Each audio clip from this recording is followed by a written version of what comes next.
Est-ce que Top Dog, Underdog vous rappelle quelque chose? Non?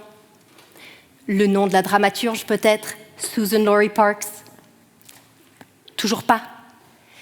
Mais si, vous savez, cette pièce de théâtre incroyablement rythmée qui raconte l'histoire de deux frères au début des années 90 à New York. Il y a Lincoln, l'ancien joueur de cartes et arnaqueur au bonneteau, qui se déguise désormais en Abraham Lincoln. Il y a Booth, qui ne travaille pas et rêve de devenir aussi bon que son frère aux cartes. Bon, si ça ne vous dit strictement rien, c'est sans doute parce que cette pièce, pourtant iconique aux États-Unis, n'a encore jamais été publiée en traduction française.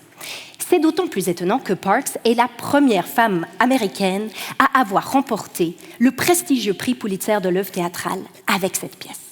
Alors, comment se fait-il que ce texte n'ait encore jamais traversé l'Atlantique? Ma thèse vise à pallier cette absence. Oui, Top Dog Underdog a résonné tellement fort en moi que j'ai décidé de traduire la pièce en français. Ce qui pose un tas de questions en traductologie, évidemment, car les défis sont nombreux. D'abord, Parks écrit différemment.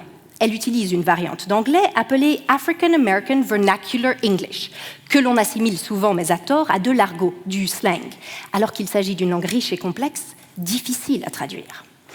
Et puis, Parks écrit du théâtre. Qu'est-ce que ça veut dire de traduire pour la scène? Faut-il traduire du rythme avant tout? C'est-à-dire reproduire un flow, un groove ou un beat particulier.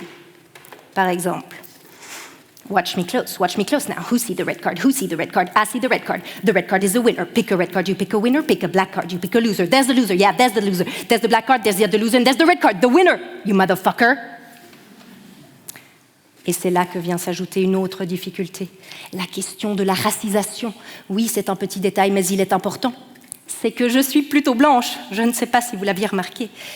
Qu'est-ce que je suis en train de faire lorsque je traduis une réalité que je ne vis pas là, dans ma propre chair? Il va falloir prendre position, car traduire, c'est avant tout faire des choix.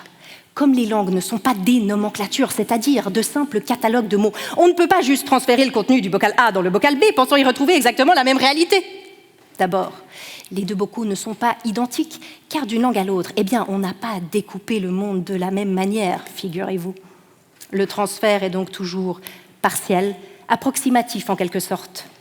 La traduction constitue une passerelle privilégiée. Ma thèse est un pont, ou, pour le dire avec les mots de Parks, une répétition et une révision, une rep and rev, à laquelle deux nouveaux acteurs francophones prêteront bientôt souffle et corps, et ça, mesdames et messieurs, même ChatGPT ne le fait pas.